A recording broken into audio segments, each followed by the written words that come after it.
What is up, Packers fans? Welcome into an all-new episode of the Pack a Day podcast. I'm your host, Andy Herman. You can follow me on Twitter at Andy Herman NFL. To say that I am excited for today's show is a vast understatement. I get to be joined once again by Perri Goldstein. Pack's what she said. Of course, Perri_Goldstein on social media, both Twitter and Blue Sky. And then, of course, we've got Wisco Grant Bill. So you can find him at Wisco Grant and on the Wisco Sports Show. My friends are back. We get to talk Packers today. We're going to be going over fact or fiction. I've got some really fun ones for you guys that you have not been able to prepare for at all. I'm going to throw some crazy stuff at you and just see how you react. But Perri, Grant, before we get into that, how the heck are things going? Great. Super excited about this. And, we love surprises here on the Pack a Day podcast. I'm giving you no lifelines. I'm just throwing stuff at you just to see how you respond. It's going to be amazing, and I cannot wait. Grant, how are you doing, my friend? I'm doing good. Went to see my parents this weekend. They live on a lake, so we're like, great, we can do lake stuff. And then it was like 62 and cloudy the entire weekend, so that was nice. But nice to see my dad, and a happy Father's Day belated to you as well, Andy. So thank you. I'm good, and I like that these prompts are a surprise, because then if I can't come up with an interesting answer, it's not because I didn't put the thought and the effort into it. It's just because your prompt was so good that it paralyzed me and I couldn't come up with anything. It's my fault for sure. So yeah. That's the gift we give Andy on Father's Day. Blame. Yeah, I love it. Give me all the blame that you want. No, I am really excited about this because I think there's some really interesting, just thought-provoking conversations surrounding the Packers right now. And I'm really interested just to kind of pick your brain on all of these different topics. I have 12 potentials. I don't know if we're going to get all to all of them. Just kind of depends on how things go. So we're going to start. We're going to start right away. I was going to start with one in particular, but I'm going to hold on it right now. So I'm going to just start with an interesting sort of conversation starter. So I'm going to go with this one. Fact or fiction? And Perri, I'm going to start with you. LVN is the Packers' biggest 2025 X factor. Oh dear. That's an interesting one because I see your thought process in it. Like if he has the breakout we've been waiting for and there's some like crazy pass rush, then that's a huge game changer. If you compare it to anybody else who needs like a big time jump, is that jump as big as LVN's? But if he stays who he is, now I'm just talking out loud. Please. I think that's kind of the fun, I think that's honestly like the fun part of this. But if he stays how he is now, like what does that do for this team? And I'd say like, it's a disappointment. Not a ton. Like it doesn't really do anything for this team other than he's like, I don't want to call him just a body because he's a little bit more than a body, but he's kind just of a rotational guy. Like just a rotational guy. Yeah. Sure. Yeah. I don't know if the biggest, but he is a big X factor given that how he performs has a pretty drastic like spectrum of outcomes for the team. I totally agree. Grant, how are you feeling about it? I think that could be a great fact. I also think that, the easy cop-out answer or follow-up to most of these types of questions is Jordan Love, just because he's the quarterback. Because I'm someone who doesn't think that Jordan Love has completely solidified himself as a high-end guy. He's solidified himself as a top half of the league guy, but I don't know that the rest of this team is good enough to win with just that guy. So you could probably take a lot of these Packers topics and hypotheticals and say, well, actually, no, Jordan Love is more important, but that's boring and that's stupid. And you could say that about most quarterbacks on most teams. So I think Lucas Van Ness, yes, not just because the pass rush needs it, but also because like the way we're going to judge that draft pick and that selection in a top 15 pick, like at some point, if he doesn't even become something better than an average rotational player, we're going to look back at that pick and not a bust, because to me, busts like are out of the league very quickly, but Packers fans are going to look back at that pick and judge it really, really harshly. So that's another thing that's on the line, is the way that we talk about him and that pick too. I'm in agreement with both of you again. And I think, Grant, you bring up a great point of like, if we're being totally sincere about it, Jordan Love is probably the biggest X factor, just because again, quarterbacks are or whatever, but take that aside, which I think is a fair thing to put to the side. I do think LVN is probably the answer to the question. I'm going to go fact on this one.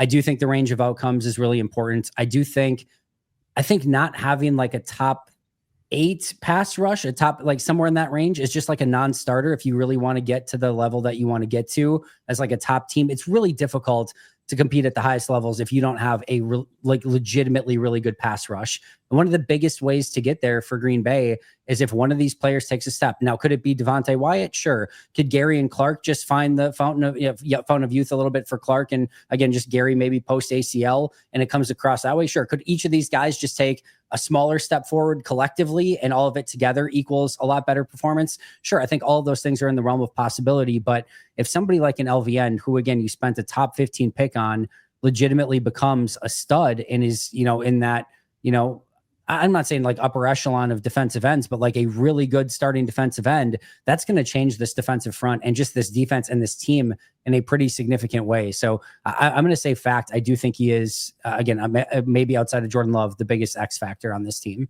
What did you make of his comments about his hand? He said something like, I got a little bit of a mental block. I've never broken a hand. I've never played professional football, so I'm judging obviously as an outsider, but I don't know that I love that. It's like, man, it's not like you cracked your hip. It's not like you broke your neck, like saying but that. Aren't your hands so important for pass rush? Like I do see like trying to protect yourself can hold you back.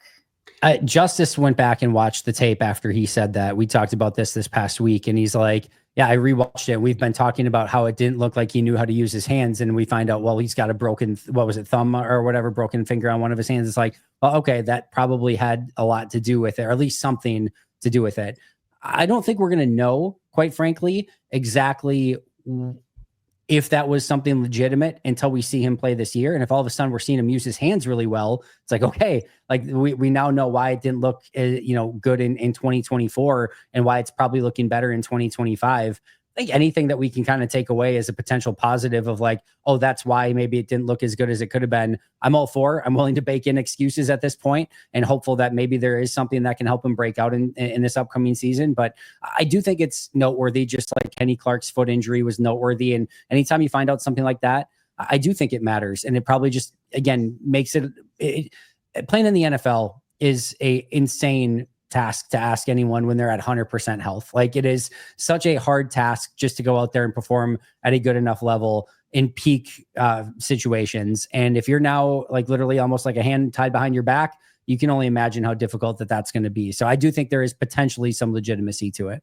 The physical part of it, to me, I never doubt the legitimacy of that. It was more the comments about like, well, I lost he said something along the lines of I lost my confidence or I had a real mental block. And that's where I say, like, if you like the injury that Aiden Hutchinson had, for example, like there has to be insane psychological hurdles to coming out the other side of something that traumatic. And I'm not saying a broken hand isn't traumatic, but if I'm asking a guy to be a badass game wrecking guy in the trenches, I'm going to sound like such a hater. I just don't love the idea of a broken finger, like mentally roadblocking you for a large portion of the season. So I'm excited to see. Everyone says this offseason, his confidence is through the roof, and that would be a great step. I feel like not feeling 100% of yourself and like not being able to give 100% of your effort is like a mental block in itself. Sure. I've never broken a bone either, but I've seen like friends, like even just who like are so debilitated by a broken foot or like something that affects their day to day that it like totally deteriorates their mental health because you can't do all the things that you are used to doing and know you can do. So then as a NFL player whose like whole being is this like powerful athletic person and then trying to play around that, right? So like nobody knows even outside of the team, like fans, you're probably like getting all this like, why hasn't he made a jump? I don't know if he pays attention, right, to social media, but I can see that impacting you. I know that we're getting totally off topic, but both these things, like, I don't know. I won't ask it. It's a question for both of you, but has made me like kind of view the team a little bit differently in hindsight. Just knowing how hobbled they were. Like, I think we thought about this team as like, okay, well, Jordan wasn't 100% all season. Like, okay, we can talk about that. But now you have Kenny and LVN and you didn't have Jair. And you're like, damn, was this team like hurt a lot more than we thought? And that clearly impacted them. I don't know. It's making me rethink the whole season. Kenny, to me, I think he was just listening to his comments, like it was something from week one, right, that he was dealing with. Like I have a lot more faith now, and some of it is hope, but I expect Kenny to be a lot better player this year, and I'm less concerned about him, falling off an age cliff or something like that. So Kenny Clark and the injury there, I definitely buy into that because we couldn't figure out what was going on with him last year. We just haven't had the proof of concept with Lucas Van Ness yet to say that he would have been this if not for his thumb injury. He's also a lot younger, right? And he was a project draft pick as it was. So last year may have very well been that breakout year, and it didn't get the chance to get there. But the Kenny Clark piece of it specifically is where I'm like, oh, okay, looking back, that starts to make a lot more sense to your point, Perri. We are very dedicated to our craft. We're going to get back together in a couple of weeks. All three of us, we'll go and break our thumb on purpose this week and see if we have a mental block in a couple of weeks coming off the broken thumb, just to kind of get in the feel for it and do some real homework and study on this. But now my guess, I don't know how he broke the thumb. I don't know if it was like actually rushing the passer. So if that was like something that he did, then maybe he was like, oh, maybe I don't want to do it the exact same way again because I'm going to break something again. More importantly, I just think when you're a first round pick, top 15 pick, right? There's already a ton of pressure on you to produce. And then again, you're going out there 100% and you're finding it difficult in your first year and a half, whatever it is, to go out there. And then again, you break your hand and you're going out there and you're trying to, again, compete at a level that is just already difficult. That's now more insanely difficult. And probably the number one thing that they're working with him on as he's coming into the league is probably his hand usage and how he's using, his hands for different moves and setups and things like that, his rips, all of it. So now that's, again, even more debilitating because he, again, doesn't have full use of it. So long story short, I can understand how he, in some capacity, was maybe not feeling just 100% mentally with the entire situation. And then I think obviously physically it played a factor as well. Either way, the good news is it seems like he's playing with more confidence. He's 100% healthy with that hand. And hopefully that creates a huge opportunity for him this upcoming season. And clearly is one of the reasons why all three of us stated as a fact that LVN is one of the biggest X factors this upcoming season. You see how I pulled that all around. That's a Wisco Grant, pull back together from the radio style. So I'm learning, Grant, from your very epic ways. Great. Yeah, that's what the world needs more of. People who think about these things through the lens of radio segments. And to your point about the health, Perri, like I think there are 2 or 3 or 4 examples of players where we can nitpick and go back. But the weird part about last year's team is other than those guys, they were really healthy. You know what I mean? Compared to some of these other teams who lost big pieces or like the Lions were floored. So it's weird because on their face, they were really, really healthy. But then you could take 3 or 4 players who are really significant to their efforts in the pass rush, 2 bodies there, and the quarterback, obviously, those are huge cogs who didn't really miss many games, but you question maybe, that final 15 or 20% they could have gotten from those guys last year. Maybe that would have made a difference, especially in those close games, the one in Detroit or, the maybe the Brazil game against the Eagles, for example, games like that.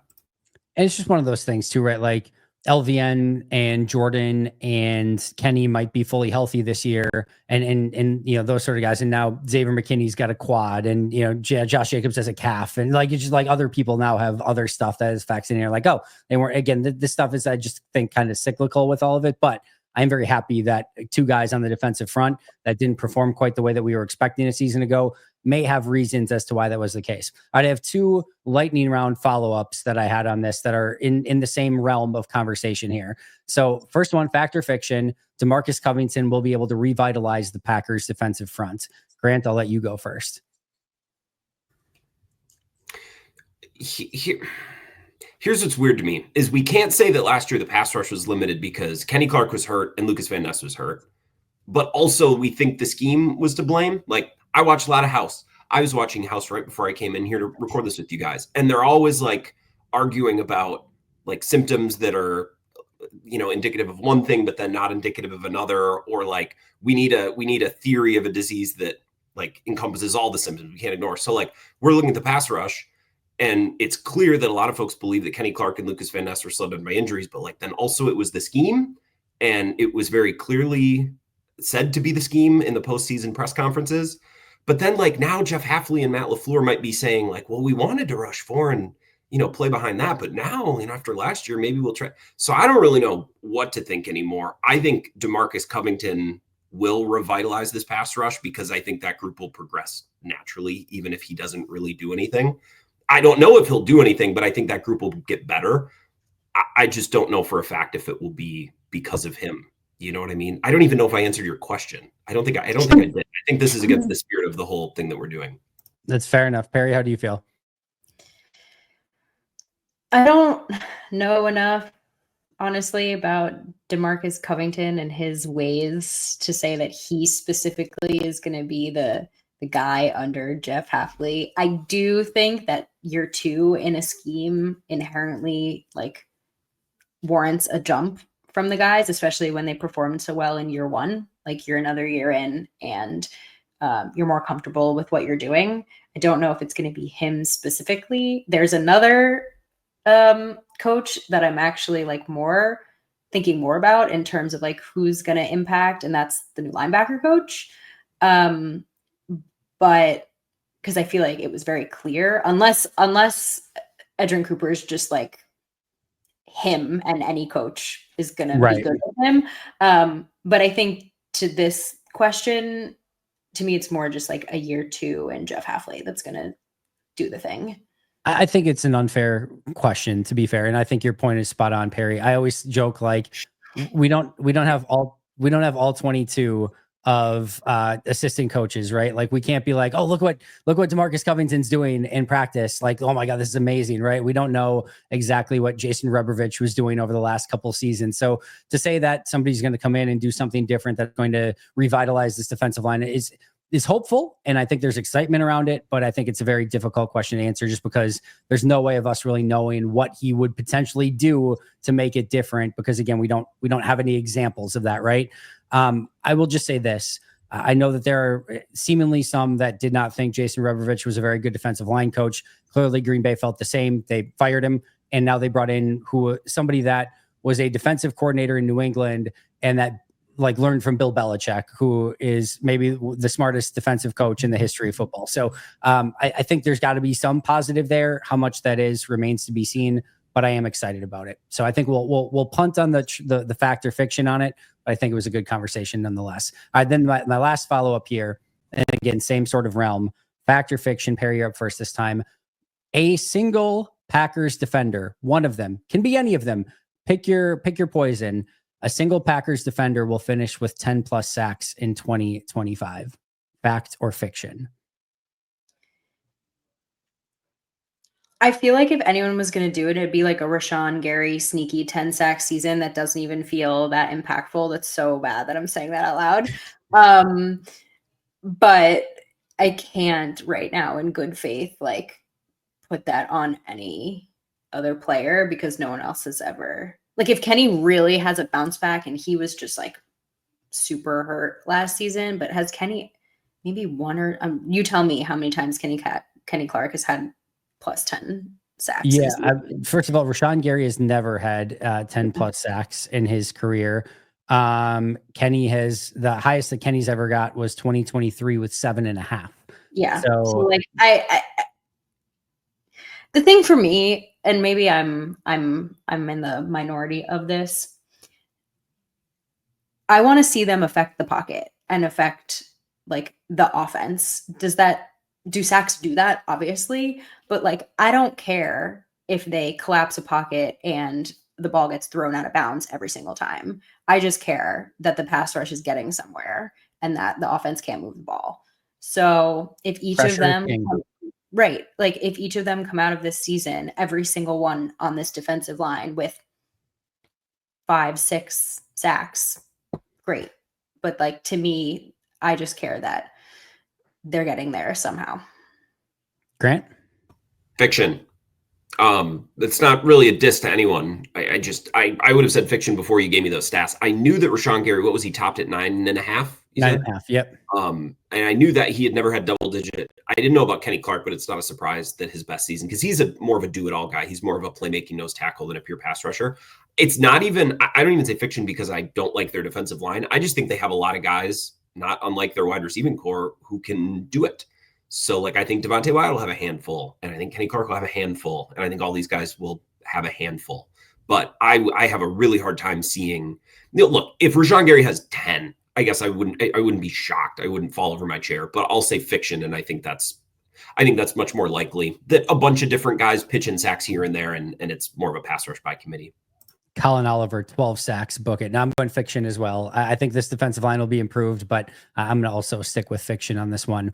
Grant, you brought up in the first one of how maybe the biggest X factor is actually Jordan Love. And again, I think that's a fair assessment to make. Jordan Love is currently 8th in the betting markets for MVP odds. So my factor fiction follow-up is factor fiction. Jordan Love will finish top 6 in MVP voting. He is currently 8th in the betting markets. So factor fiction, top 6 for Jordan Love. I think Perri up first this time, or Grant? Either one. Grant. All right, Grant, you're up first this time. Thanks, Perri. I'll get right on this one. Another way to frame this, or a way that I would frame this, would be like he's in the MVP discussion past Thanksgiving, or something like that. Like he's just a relevant piece of fodder in that talk. If I had to bet. Hang the banner now. Jordan Love, relevant piece of fodder. Thanksgiving 2025. Yeah, he's in the conversation, is what we would say. Yep. Probably he's in like legitimate like 3rd, 4th place. I mean, if you finish 6th, like you're like getting legitimate like 3rd, 4th, 5th place votes for MVP, right? So again, he's in, if not the the legit conversation, he's like in the conversation adjacent. I love that. I'll say fiction. And it's not even because I think Jordan Love's going to have a great bounce back year after being banged up and kind of going through some growing pains last year. I just think there's a lot of good quarterbacks in the NFL. And I think there's a couple in his own conference. Like people, if the Eagles have a good statistical regular season year, people are not just going to turn a blind eye to Jalen Hurts. Like there's going to be plenty of voices who are like, guys, we need to take him more seriously as a quarterback and not just a leader of a talented team. Jaden Daniels is in there, and then we know how loaded the AFC is. So I'll say fiction, but that's not really even a Jordan Love thing. The NFL has a lot of really, really good quarterbacks, and Jordan Love is yet to prove that he's in that group for an extended period of time, at least. Fair enough. Perri? I mean, I think about this, like there's a very clear top, right? There's a top 3 that I don't think anyone debates. Mahomes, Allen, Lamar, right? So that's like saying, like you put those 3 aside, they're probably always going to be in the MVP conversation. There's 3 slots left. Is Jordan Love in that conversation? Great way of looking at it. And that's hard. I think that's really hard. Especially like, I know people don't want to hear this, but like Dak is coming back. If Dak has a really good season, I feel like he's always in that conversation. Like people love Justin Herbert, even though like no matter what happens with the Chargers, like they love Justin Herbert. And I'm not saying Jordan Love can't be there, but I think to Grant's point, there's just a lot of competition. Joe Burrow, CJ Stroud, Jaden. Yeah, Daniels. exactly. We can go exactly. On. Like, right. I mean, Burrow had an amazing season last year. No one talked about it. Like no one talked about it. And everyone's super high on Jaden Daniels. So as they should be.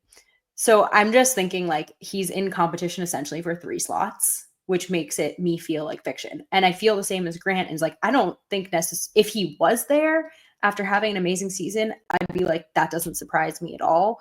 But I think that's a really high bar to set for him. If you ask me if I think he's going to end the season as statistically in the top 10, that I would say fact. I think that's like very plausible. But for an MVP conversation, I just don't know if he's there yet. Yeah, players that are currently ahead, Josh Allen, Lamar Jackson, Joe Burrow, Patrick Mahomes, Jaden Daniels, Jalen Hurts, Justin Herbert, and then you get a bunch of guys tied. Actually, it looks some books have CJ Stroud a little bit ahead of Jordan as well. And then again, you get a group of quarterbacks that are pretty equal. So yeah, I totally get it. I'm still going fact on this one. Jordan Love's going to finish top 6 in MVP voting. Argue with whoever you want to argue with. I'm going for it.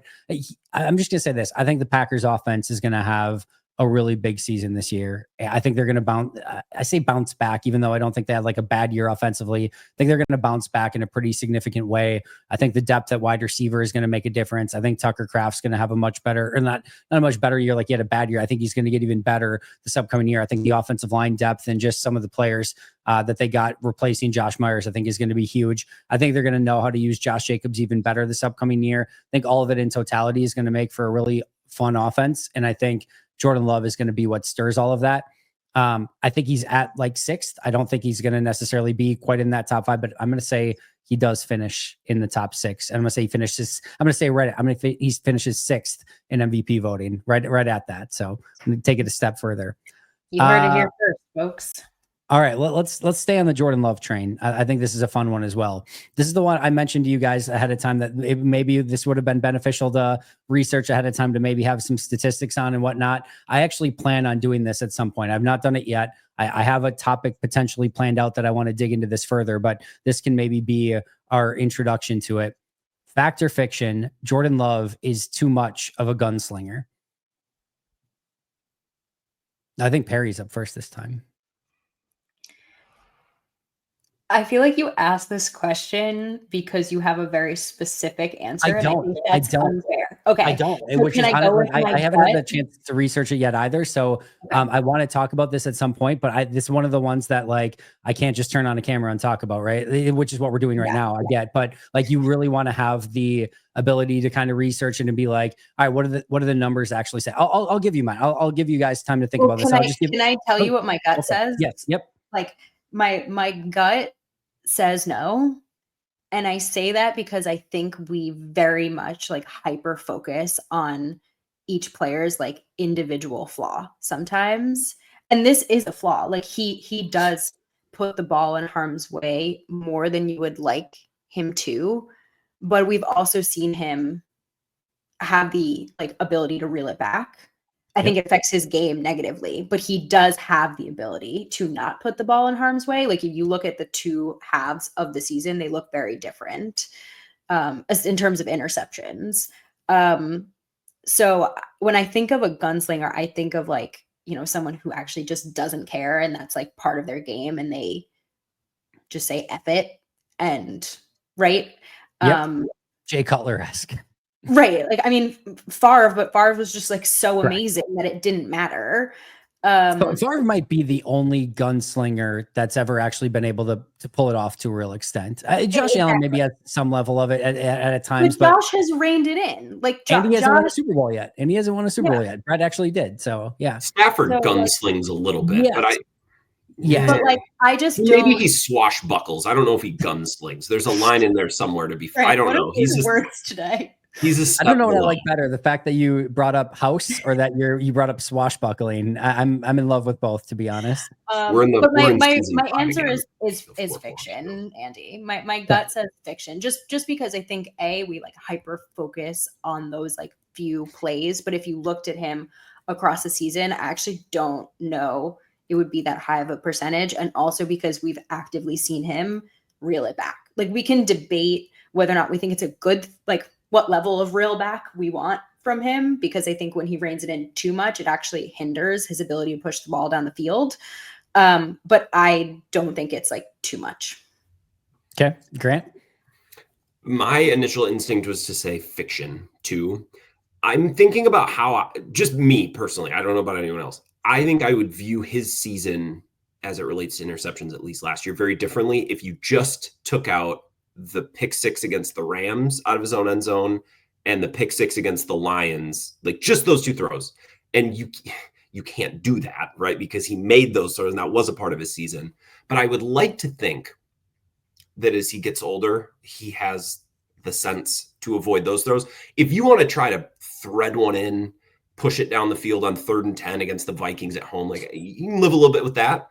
Because then some of his most consequential throws of the season, that deep ball to Jaden Reed was really daring. That throw to Tucker Kraft where he just pulled a seed right and he just plucked it out of the air. So some of his not only his biggest highlights, but important plays that won them close games were because of throws like that. So I think I would very comfortably say fiction, and I would be just fine with his personality as a quarterback, his decision-making. But those two throws are like, if that's a thing, and that's always going to be a thing, like those are really, really bad. That's not Favre or Stafford or somebody saying, I can fit that ball in there. Like that's just turning off your decision-making for a second. And that's a bridge too far.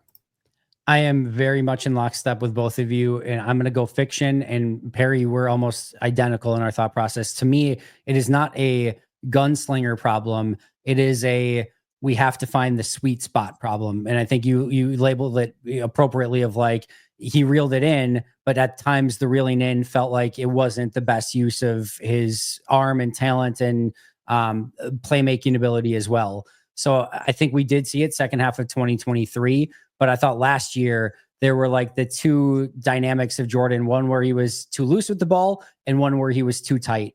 And you just have to find that sweet spot. And it's just like, there are times where you need to put the Superman cape on. And to Grant's point, like, that's fine. Like, there are going to be times where you have to do that. Like, I'm cool with playing it safe up until the times where it is time to like, hey, there might be some casualties, but I got to put the Superman cape on and make some things happen because aliens are invading and the laser vision's coming out. So I'm cool with that. I just think you have to find the right time and place. And it didn't quite ever feel like he got into that sweet spot this past year. So I'm not saying it's a gunslinger thing. I'm just saying it's how do you focus it at the right moment for the right reasons at the right time? Do we think that this, to Grant's point, because I think Grant brings up a really good point, is like he's just a 2-year starter and he's still learning these decision-making things. So. Like, it doesn't feel to me like inherent to his game. It feels like we can coach this out of you.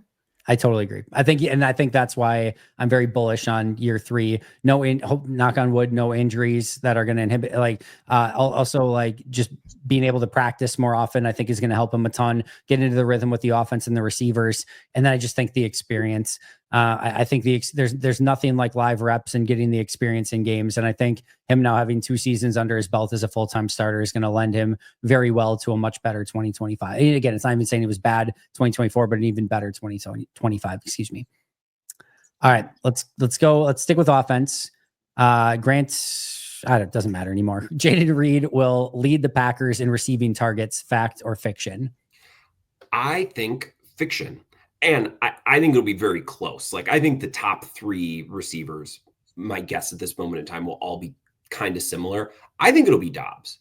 But I think it'll be like, again, it'll be somewhat comparable. My theory on Dobbs this season is that if he stays healthy and everything stays copacetic, like, I think he's the 3rd down, 4th down red zone guy.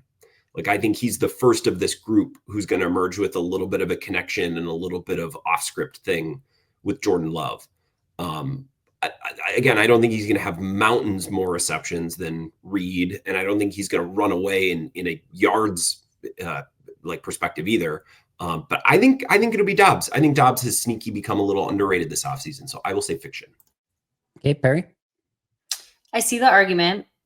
I do feel like Dobbs has become a little bit of Jordan's like security blanket in the receiving game, so I see that. But I'm going to go fact just to like shake things up. I feel like pretty neutral about this, quite frankly, but I definitely see a world where, I don't know, maybe I'm taking too much about the offseason stuff that has happened, like the talks about feeling, pushed out or whatever. I don't know.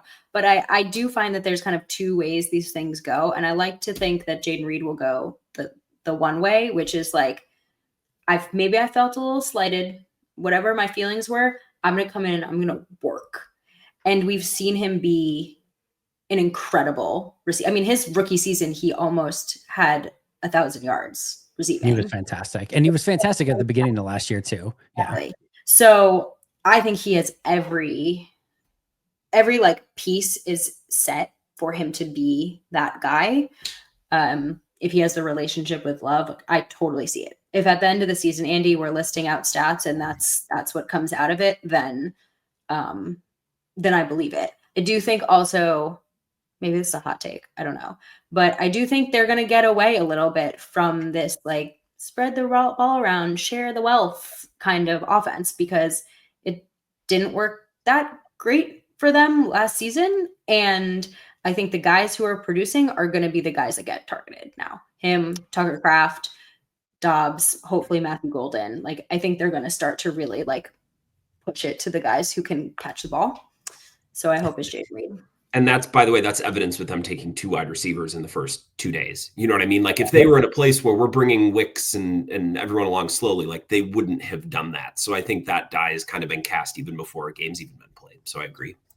I'm gonna cop out of this one a little bit and kind of go right in the middle of both of you. I know you're gonna love it. You're gonna love this.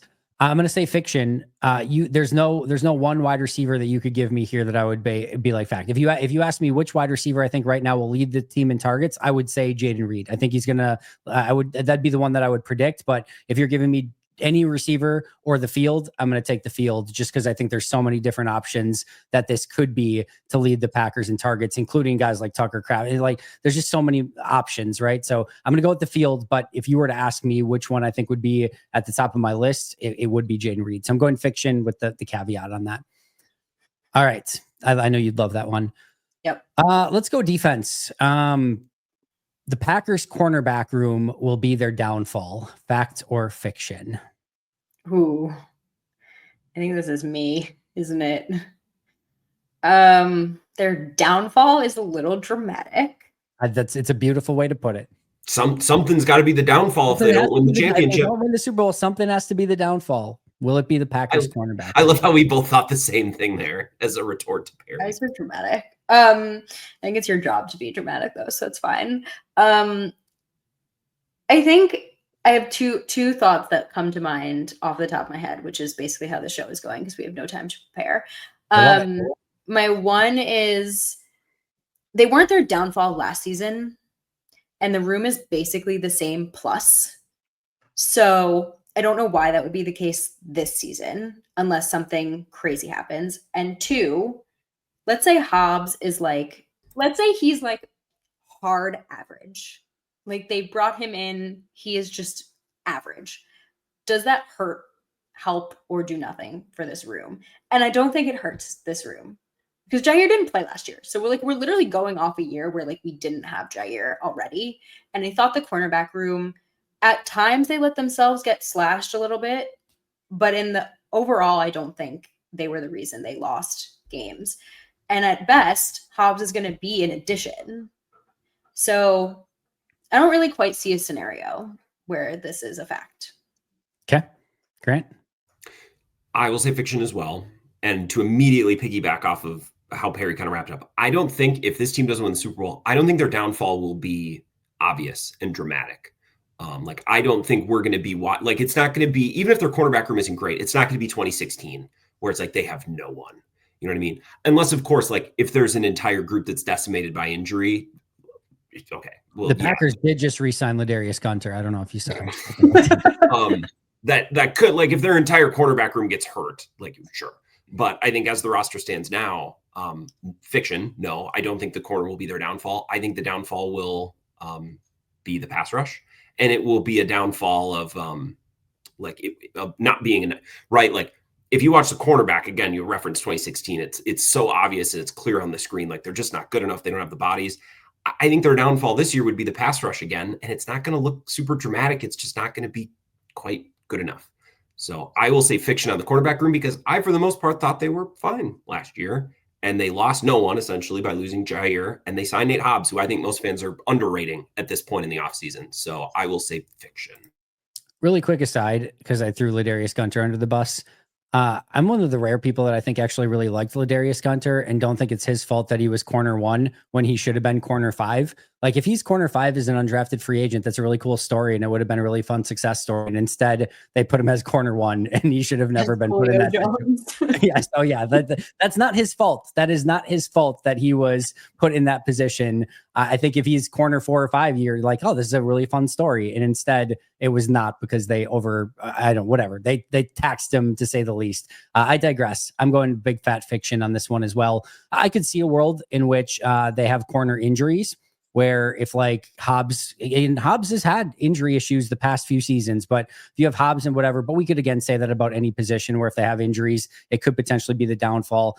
As is, I'm not concerned about it at the moment. I do think there is some a little bit depth concerns here that there aren't at other positions on this team. I feel good about depth almost everywhere else. I don't feel great about it at the moment at corner, but I'm going to say fiction on this one as well. I think people are overestimating the downfall of this corner room, and I think they are actually in a much better place than they were a season ago because I like Nate Hobbs a whole heck of a lot better than I liked Eric Stokes this past year, and I actually think that that's going to be a pretty significant upgrade. All right, sticking on the defensive side, this is a fun one. Jeff Hafley will be a head coach in 2026. fact or fiction? Grant, you were up first. I mean, I would bet fiction. Like if I was betting money, like that would just be probably the more reasonable bet. I was very surprised when he got an interview with the Jets last offseason. And I know Packers fans and owners like myself, like we want to hype up our guys and cheer for our guys. It's like, yeah, Hafley, he more than deserves it. Like, and I'm like, good for him. Take the interviews when you can get them and make those connections and network and get the interview practice and all that stuff. But he was a defensive coordinator for 1 year and the defense was pretty good. Like, I don't know if I don't know that I was doing top 10. Yeah, they were pretty good. But I don't know if it's like, can you believe the job Jeff Hafley did? Oh my God, of course he's getting Packers fan. Top 10. They're pretty good. So I would say fiction, although I think the fact that he's been a head coach at college and he's well versed, he's great at the podium, and seems to connect with people really well. I'm not completely counting it out, but like if you're asking me if I would or wouldn't bet on it, I would say fiction, just because that's probably where the odds would benefit me. That's a cop-out answer. I do want to make one clarification. I said Jeff Hafley will be a head coach in 2026. Just for clarity's sake, he will be an NFL head coach in 2026. I assumed that's the direction we were going in. I don't think he's going to go back to college anyway, but just to clarify, he will be an NFL head coach in 2026. Perri? If the Packers win the championship in this season, so it's a fact. I could see it. Yeah. I can 100% see it. If the Packers lose in heartbreaking fashion, as they historically have for us in any level of the playoffs, I can see him being a guy who's like, we have unfinished business here. I'm not going anywhere. Okay. So that's where I land. I think Grant brings up, again, a great point about he has the experience. So like if I was a different team and they have another successful season on the defense, I could totally see him getting more interview requests.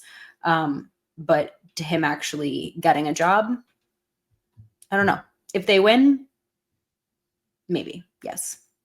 I'm going to say it's a fact. I think they finish with a top 10 defense again. I think they make a playoff run where they get a winner, a couple wins, and the defense shines in those scenarios. And I will also say, I think any team that ends up passing on him is going to regret it. I think he's going to be a really good head coach in the league. Just watching him coach, watching his presence at the podium, he has it. I really do believe so. I think he's going to be a really, really good coach in this league. And I think teams are going to start to recognize it sooner rather than later. And I could even see it being one of those things where, like, when the Packers hired Matt LaFleur off of a really unsuccessful offensive coordinator job in Tennessee that year, or when the Packers hired Mike McCarthy off of a really awful offensive coordinator job in San Francisco that year, I think teams are going to get closer and closer of like, not even necessarily needing to have like a top 5 defense to get that recognition. I think he's going to continue to get interviews, and the more that he gets, I think he's just going to crush one of them to the point where like we can't pass on that guy. And I think that team that does that is going to be very, very smart. So if it's not 2026, I think it'll be 2027, but I'm going to say it's a fact in 2026. I hope I'm wrong, because I would love to see him continue to have that, just defensive coordinator job in Green Bay for the foreseeable future. But I'm going to ultimately say that it's a fact. I have one more serious one, sort of coupling together, and then we've got a couple fun ones just at the end. The people are done with this part one of this conversation, so I don't want to spend a ton of time on this one. So I just kind of want to get your initial gut reaction, and then the more important one is the follow-up to it. So I think, Grant, you're first. The Packers made the right decision with Jair Alexander, fact or fiction? Assuming the number that they offered Jair was reasonable enough, fact. If they offered him like the Jordy Nelson thing, it's like play for free. Like, I do think there was a middle ground to be found, but I'd like to think that the Packers made a good attempt to reach that. And it sounded like Jair wasn't taking any adjustment. So I'll say fact. Okay. Perri? Yeah, I mean, we saw this coming for a while, and it wasn't just like that the Packers like made a tough decision and let go an aging dude. Like, it didn't seem like Jair wanted to be there anymore either. So for me, when both sides are kind of like having that fizzle out breakup, it's better to just cut it off. I do think they did right by him by just like cutting him outright, and like now he can go sign wherever he wants. But I have a hard time with this one because he's just like a personal favorite player. And I think he's a fantastic player. You don't win all pro if you aren't. So it's hard to see like that talent no longer be on the team. That's like kind of where I have a hard time with it, because when he's healthy, he's amazing, but he hasn't been healthy, and no one wants him to play for the team anymore. So I'm going to say fact in the most succinct way possible. They came to the conclusion that they didn't want to pay him $17.5 million, which I think is the right conclusion. Based off of that, they tried to trade him. They couldn't find a trade. So then they go to the next thing, which is a restructure or a renegotiation. They couldn't come to a conclusion on that. And once you get to, you don't want to pay him $17.5 million, you can't trade him and you can't renegotiate him. The only thing left to do is cut him. I think that's what they did. And again, it's in its most succinct way. I think that was the right conclusion to what was an unfortunate maybe scenario. Why I wanted to ask that is I think the follow-up is more important. Fact or fiction, the Packers have a problem with star Packers and late career contracts. We're seeing it potentially right now to some extent with Elton Jenkins. We just saw it with Jair Alexander. We saw it depending on how you want to view the lens, with Aaron Rodgers, Devontae Adams, to an extent, even Preston Smith-ish, Zadarius Smith, certainly so. We saw that kind of fall apart at the end. Again, there's extenuating circumstances in almost every single one of these that you could go in different directions on. But Aaron Jones is another one that we saw. We are now seeing some level of a trend of some pretty legendary Packers, some pretty star Packers get to a point where things from a contractual standpoint don't go great. And there's some seemingly angst and frustration between star Packers and the organization. Again, I think there are different threads that weave this together that you would maybe have to try to, squint hard enough to get them all in one group. But it is a noticeable trend in some regard. So I'll say it one more time, fact or fiction. The Packers have a problem with star Packers and late career contracts. David Bakhtiari was a lesser one too. Does every team, are we looking at the Packers in a vacuum because we talk about the Packers only? If we looked at this across the league, would we see a huge difference with things that have happened with the Packers and things have happened with other teams? Because I just think the late stage contracts are tricky, period. At some point you reach an age, you can't predict it. You want to be ahead of it as a business.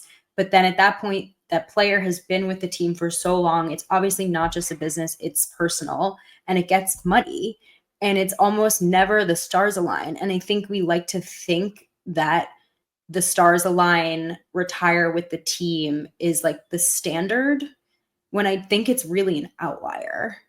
And it's really hard to watch, certainly. And we can go through everyone you listed, Andy, and talk about that scenario. I bet we have on this show. Sure. I mean, the one that jumps out to me the most is Devontae. The Packers offered him exactly what the Raiders offered him money-wise, and he decided to leave. So, what do you do about that? He wanted it a year earlier. They lowballed him theoretically a year earlier, and he was. Then already they came back and said, we can do this all we want. There are many in there that I disagreed with. There are treatment of certain players, like Grant just mentioned Jordy Nelson, that you would hope garner a little bit more respect in their later contract. Do you know the Jordy Nelson theory, by the way? Do you guys know about this? This was actually a hypothesis that I had before it happened, or as it was happening. And then I actually have some clarification that this actually allegedly was the reason they did this. All right. So just a really fun aside. When I was watching that year before, when Jordy was coming off of the ACL injury, and I was watching Devontae and Jordy doing the all 22, right, and grading every player and every play, I was going nuts because Devontae Adams was getting open on almost every play, and Jordy was the primary read from Aaron on almost every play. And I swear to God, every single time that Aaron made Devontae the number one read was the one play he did not get open. Every other play he'd be wide open, and then he wouldn't look that way, and then he'd finally look that way, and it'd be the one play wasn't open. It was the most maddening thing in the world. But I had the theory at the time is that they moved on from Jordy and lowballed Jordy, not because they didn't like Jordy or didn't necessarily want him back, but knew that as long as Jordy was in Green Bay, Aaron would always look that way first and would not look to Devontae first when Devontae was getting open all the time and Jordy just wasn't anymore. And I have had some clarification on this, that the Packers actually did have a belief too that if they didn't move on from Jordan, the breakout from Devontae and him becoming the star that he is, and Aaron getting that connection with Devontae would not have happened because he just always would have looked Jordy's way. At least that was kind of the thinking on it. So I digress. Fun aside, that was my theory at the time, and I do think there is actually some truth to it. Yeah, I mean, also now we know Aaron's pattern, like that fit. Very much so. Like so that was an Aaron Rodgers problem, not a Packers front office. Fair enough. No, I mean, my point stands. I think is that like I think they're really tricky. I like to believe that the Packers do most things in good faith. They're not always going to hit a home run. If anything, most of the times when you get up to the plate, you don't hit a home run with these kinds of situations. And I would like to look at if Grant's sitting here thinking of them, that would be amazing. While I'm talking too much. What do you want for lunch tomorrow at the moment? I know that like other teams do this too. I mean, we see so many disgruntled guys across the league. Like the one that comes to mind right now, for whatever reason, is Stephon Diggs, and who bounce around because it's their life and it's their money and it's them taking care of their families, and their careers end at the greatest you can be in your early 30s. Like, I don't know. I think the two things like are not compatible sometimes. Okay, Grant. So I'll piggyback off of the first thing that Perri said, because that was going to be my point too. I think it's just more emblematic of the NFL. And I would wager that on some level, if you follow all these other teams over a period of 5 or 10 years, you're going to see a lot of these other stories, because that's how the NFL works, right? It's so different from the NBA or from Major League Baseball. The NBA just yesterday, I can't even remember his name, which is going to better make my point. Desmond Bain, who plays for the Grizzlies, got traded for like 4 or 5 first-round picks. And in the NFL, Jair Alexander, who's 28 and is recently, when healthy, the top corner in the NFL, and the whole league is like, nah. Like, no, we won't even give you a 7th because as soon as you've been injured or you're slightly expensive or you're on the wrong side of 30, no matter how great you've been or how good you are, Bengals are a bad case study, but Trey Hendrickson, like teams, they're so much more cutthroat. The NFL is so much more cutthroat, and not as much money is guaranteed, and injuries like the Bucks.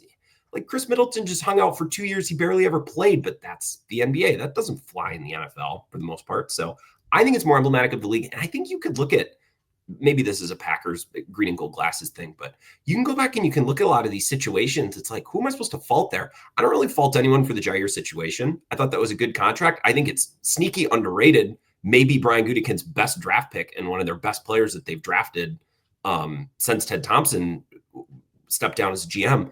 And I think Packers fans have forgotten that. And I agree with Goody. He said it last week. He's like, not really anyone to blame. Got frustrating, but I don't know if there's anyone to blame there. I think they'll settle up and make something work with Elton Jenkins. So I don't even consider that a problem right now. David Bakhtiari got hurt. You know what I mean? Like this guy got hurt or that guy got hurt. Maybe the Packers could be a bit more personable and roll your eyes because Aaron Rodgers complained about that. Like just sit down with Jordy man to man and be like, hey, look, man, awesome career. MVP 2014 was unbelievable. We're just ready to move on. Like, don't go in there and ask him, like, we'll give you this, you know, if you don't want him to come back, don't insult him to get him to leave. Just say you don't want him back. Yeah. So maybe they could be a bit more personable.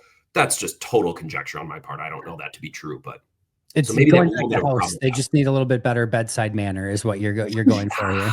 That's a great way of framing it. Like the patient is not going to make it. So let's just be a little bit better in their last couple of hours. You know, morbid. Yeah. But I'm with Perri. I think it's more just an NFL thing. And as someone who talks about all the different sports, the differences in contracts and trades and how much value is placed on certain players, even great players in the NFL, like it's just night and day difference. So I don't think that's a Packers thing. My initial gut reaction was that there's a little bit of smoke to this. Like there's just a little bit something where this is happening quite a bit that I don't even have it. I don't know what it is. I don't know how to define it. Just feels like there's a little bit something. I think both of you have talked me out of it though, successfully. So I'm going to go fiction as well, because you're two both very smart people and you've talked me into going fiction on this one. All right, 2 fun ones to wrap things up. And again, we can kind of go lightning round on this. Fact or fiction, Zach Tom will sign a contract extension in the calendar year of 2025. I can go first because Perri, you went first. Unless you want to go. No, go for it. I think this is an easy one. I think it's fact. And if they don't, I think they should do it this summer. And if they don't, I'll be a little confused because they have the money And you can tinker with left tackle and you can tinker with some of these spots, but this seems like an easy one to me. Just lock it down. I think it'll happen this summer and not just in this calendar year. So I'll say fact.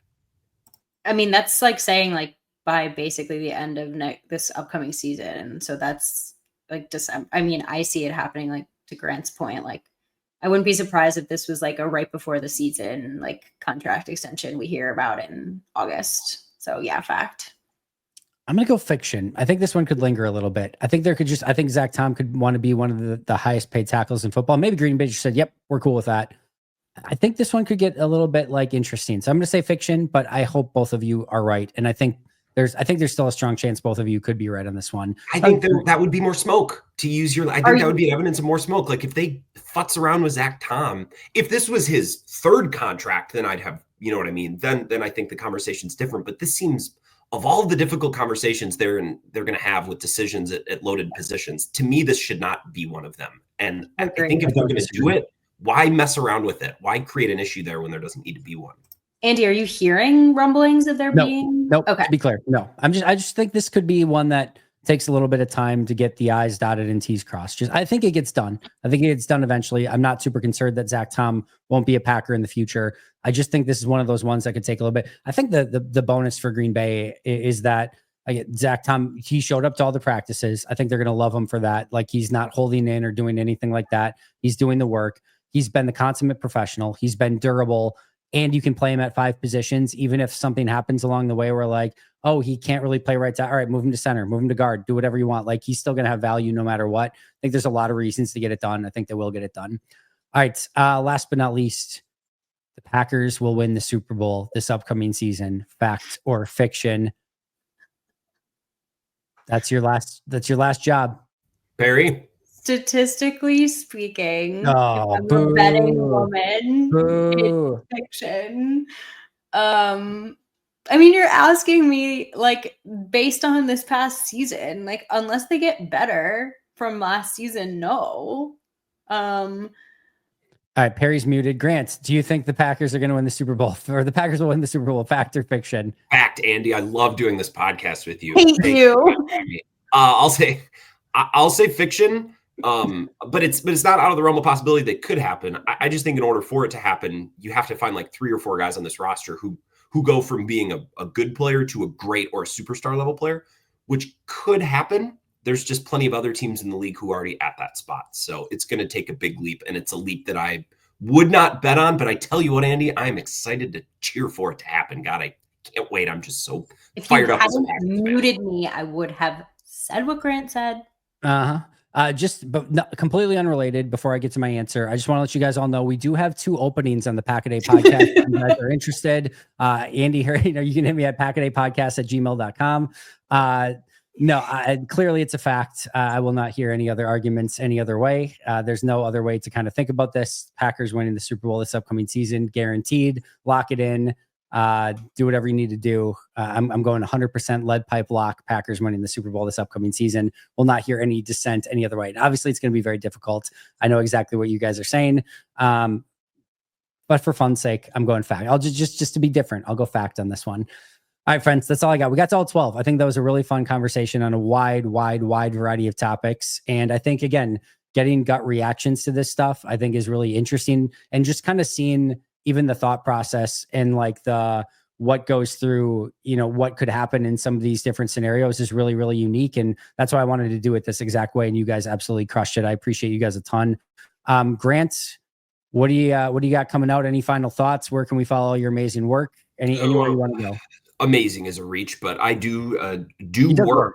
It's a nightly, Wisconsin sports radio show that you can listen to live. It streams on my Twitter. That's probably the best way to, if you have no clue about me and you want to check it out, just go to my Twitter @WiscoGrant. But the show is the Wisco Sports Show, and it's got a YouTube and a Facebook page, and all very easy to find. And nightly live from 4 to 6, the magic of live radio, not just podcasting. So I do love that. That's about it.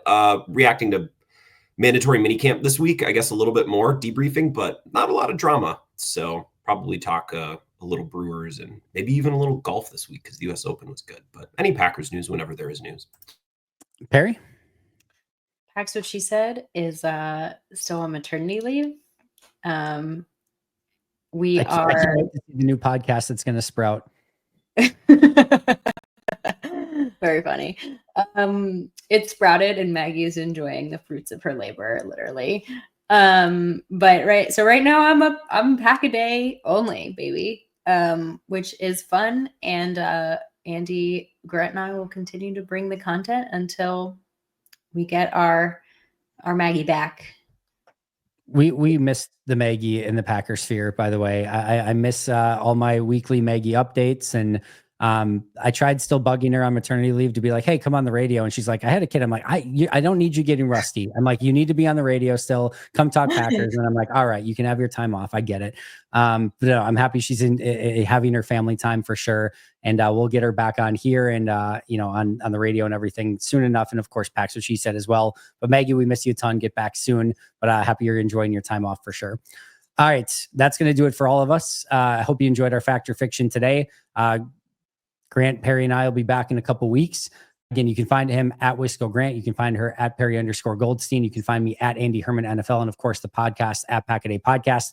That's going to do it for us today. But until next time, and as always, go Pack Go. Go Pack Go.